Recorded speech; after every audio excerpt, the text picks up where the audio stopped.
Yo, what's up, guys? Today's video, here's what I want to cover. Break it down to a T in terms of the customer journey from A to Z, and more so with TikTok, right? How to structure the creative side of things so that you can provide unlimited amounts of UGC, especially if you're an e-com brand owner. I know it's tough. So with this piece of content, I just want to make that very clear on our process, our back end for how I operate my agency, how we're scaling this, and what our customers typically get when they choose to work with us, right? So I just want to do my due diligence and really just share that with everybody here. So let me just move my face real quick. So when it comes to expanding the market of e-commerce, right, you have to outsmart the competition in order to find success. You're competing with people that have been in the game longer than you have. You have people that have been in the space and they're spending thousands of dollars, so their products can be seen to more eyes, especially if you're targeting the same customer base. So how do you go about scaling, right? You know, e-commerce is getting more and more competitive.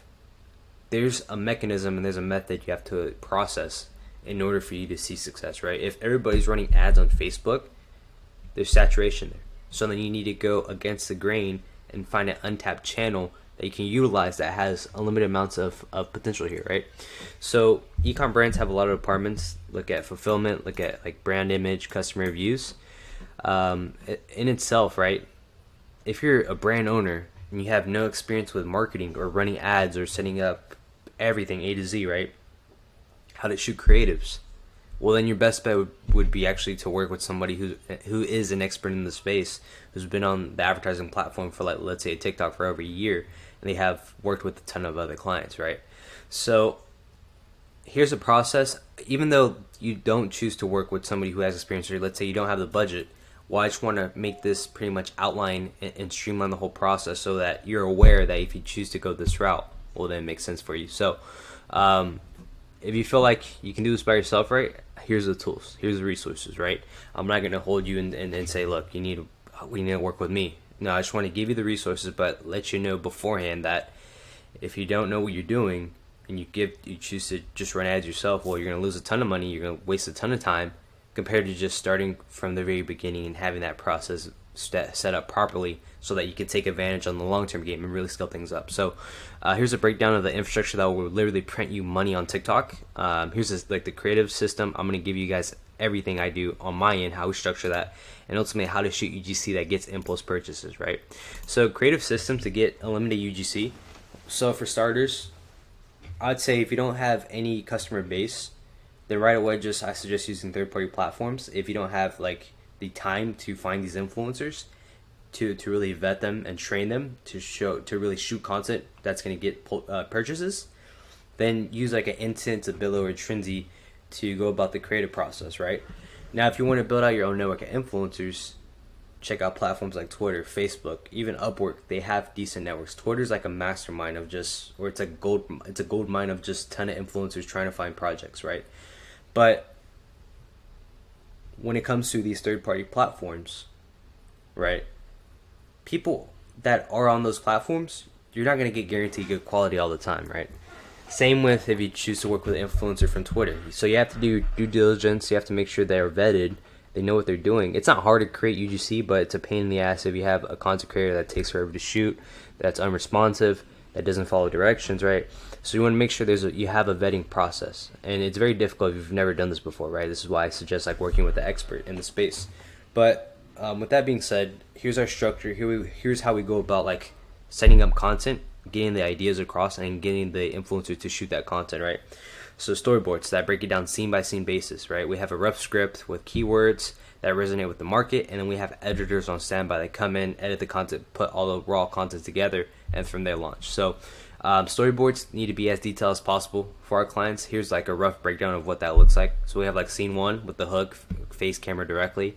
Then we have the script of what we want the influencer to say. Then we have like scene 2 with the story, and then the script of like what else we want the influencer to say. So we break it down from scene, script, like, and then from there like each step of like the body and all that. And from there you have like the intro, hook, like bridge to the gap, before and after, and then call to action, right? So that's what we do at a very high level. This allows like the influencer to see the vision and kind of put everything together, and also allows them to understand the creative side. So let's say like you're on a low budget, you still need UGC. Well, you can work out affiliate deals with influencers. You can give them like a piece of the profit for like creatives that you utilize for paid ads and they get purchases. You can go about like that and say, look, I'm looking for a long-term partnership. Or you can even, I don't know, work out some sort of commission deal. Because at the end of the day, right, most of these influencers, they have a 9 to 5 job where they work, right? So they're trying to, they want to make shooting content a full-time gig as soon as possible. They want to bridge that gap by giving them they want a long-term opportunity, right? So if you give them an offer that's like benefits both parties, where like you're making profit, you're making money, when that ad is making money, that's beneficial for also the influencer, because then that gives them more leeway and they want to work harder for you because they're getting paid commission instead of like a base salary, right? So especially if, like, let's say you have an existing customer base, work out like a deal where you give them a discount or whatever if they shoot content with the product, because UGC isn't hard. You need content and you need people to shoot that content, and you want to do this as fast as possible. Use your existing customer base, work out, maybe, I don't know, give them, you could do 50% off the next purchase or the next product they purchase or whatever. Just work out a deal so that you can have creatives shot, because if you I want to say this, right, with TikTok, you need content to scale, right? That's no ifs and buts. You need content. And also fatigue. You have to realize that each ad creative lasts anywhere from 1 to 2 weeks to even 3 weeks max. But after that, you're going to see the performance of that creative fall down and diminish. So it's only right that you go about this in a way that you're investing into the creative side of things so that you have longevity when you do scale. In terms of how to shoot content that gets impulse purchases, well, you need an intro, hook, before and after, and call to action, right? This framework alone will print you money, as I should say, when you do launch ad creatives, right? When it comes to paid ads, your creatives need to be somewhat structured. They need to have a storyline, right? They need to have an intro. They need to have a hook. We need people to stop scrolling, but also with the intent of them wanting to purchase off of impulse, right? So in terms of like the hook, right? Hook is literally just getting people to stop scrolling and watch your content fully. So the frameworks that I would highly suggest is like, stop scrolling. I just found this scrolling through my feed on TikTok. I gotta tell you about this product or what this product did for me.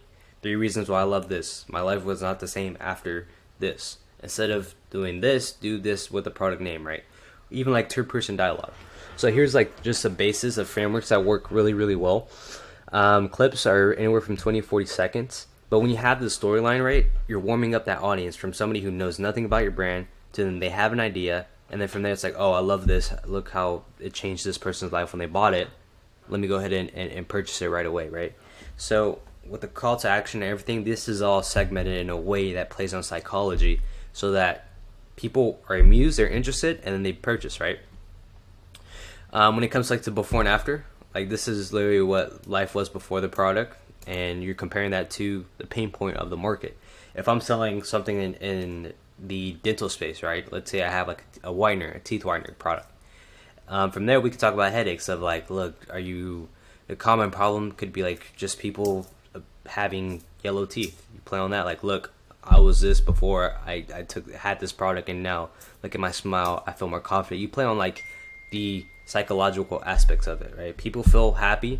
People buy products that are going to fulfill their desires, their dopamine. And more so, if you're able to align with your product with those psychology factors or psychological philosophies that are ingrained in us, that's how you're able to scale. So before and after is really, really important. Testimonials work really great here as well. But you want to paint a visual that's very, very clear in somebody's head so that they need the product growth. The problem's just going to be there forever, right? The last thing is just a call to action, where you either play on scarcity or urgency here. We don't just want people to go and like, oh, check out our link below. That's very, very basic in terms of how we go about getting somebody to convert. We need them to buy. We need them to purchase. So maybe working out like a deal that increases average order value, like buy 2 products, get the next one, I don't know, 50% off. Something along the lines that plays off of limited supply lasts. Buy this right now before it's too late. We don't restock, right? Playing on that urgency and that scarcity. People are more willing to buy than just if you say, check out the website link below, check out the product below. That doesn't make sense. It's just overall, you're not going to get any sales if you just do that. Yeah, you might get click-through rates, you might get add to carts, but you're not going to get purchases unless you play on one of these two, scarcity or urgency. And this is very important too, because it's like the last couple, maybe 5 to 10 seconds of a clip, because people are intrigued, they see it, and then when you hit them with, oh crap, if I don't get this right away, then I'm gonna lose. Like I'm not gonna have the resources to solve my pain point. Then from there, you're tying that all together. So all in all, that's our breakdown of the creative process, how we go about it, the way we structure it, right? We have scripts, we have influencers, we ship out the product.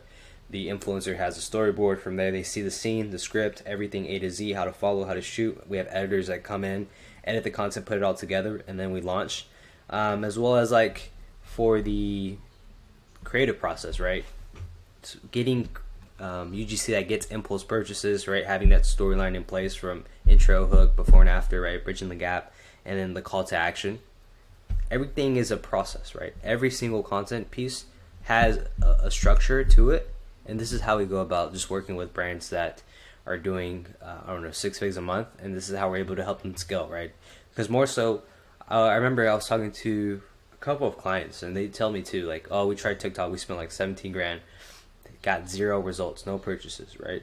And it all comes down to your ability to shoot content now, especially with this day and age of the way the market's going in terms of advertising, how everything's shifting from Facebook to TikTok. From there, it's only going to get more and more competitive, right? So what separates your brand from somebody else's is content. How good is your content?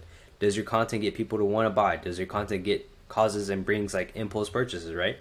From there, that's how you know you're winning, and that's how you go about succeeding in terms of in the e-com space, in this realm, right? So if you do have any questions, I hope this kind of gave you a framework to follow for your own e-com brand, so when you do scale, right, it makes sense. And also, like, I just want to cut the crap as well. Like, if you need help, you need the expert, talk to me, right? I'll answer any questions you have. I'm sure you guys see my content on Twitter and everything else. From there, my goal is really not to, like, I run an agency. Yeah, I work with clients. Yes, I scale e-com brands. But I see this so common in the market, so many misconceptions for other e-com brand owners, right? I've spoken with dozens and dozens of e-com brand owners. I genuinely want to help those people, right? Because if you don't have help, if you're not fixing the process, you're not going to succeed. You're not going to scale your business that you worked so hard to build up. So I want to make sure, like, the knowledge I share comes from previous experience of working with other clients as well. But I want to bridge the gap and make sure that you guys are aware of, oh, if I do this from the very beginning, I can save time, and also I'll make more money in the back end, right, on the longer run, instead of just following a framework or not even following a framework at all. That's not going to get you any success, right? And then from there, it's just a feedback loop. But I want to make sure my content is tailored in a way that you can implement these structures, you can learn from this alone, implement it for your own business, so that when you're scaling your e-com brand, you understand the framework, the process. And if I share that vision with you, right, everything's pretty much clear. But also, I share the framework as well to show you that, look, this is what works. The amount of effort and time it takes for you to build that out it's very, I don't know, you have to be dedicated enough, and there's not enough hours in the day to really focus on like marketing, and then also your brand, your product, shipping, all that, like the fulfillment side, right? So what I tell e-com brand owners is when we sign them as clients, we're partners, right? We're helping you scale up. We take care of the marketing so that you just focus on growing the brand, innovating more products, right? And from there, it's just a feedback loop. So marketing in itself, it's its own department. If you're a solopreneur, you're going to struggle. You're going to burn out, and you're not going to see any success when you're scaling this, right? So it only makes sense on this where you're at, I don't know, in terms of revenue-wise or business-wise, but if you learn from my frameworks and my strategy, you're going to save time, you're going to save money. And in return, you're going to make back more money because you have the right systems in place. So guys, hope this actually just gave you some insight. If you have any questions, feel free to reach out. Thank you. Bye-bye. Let me see this.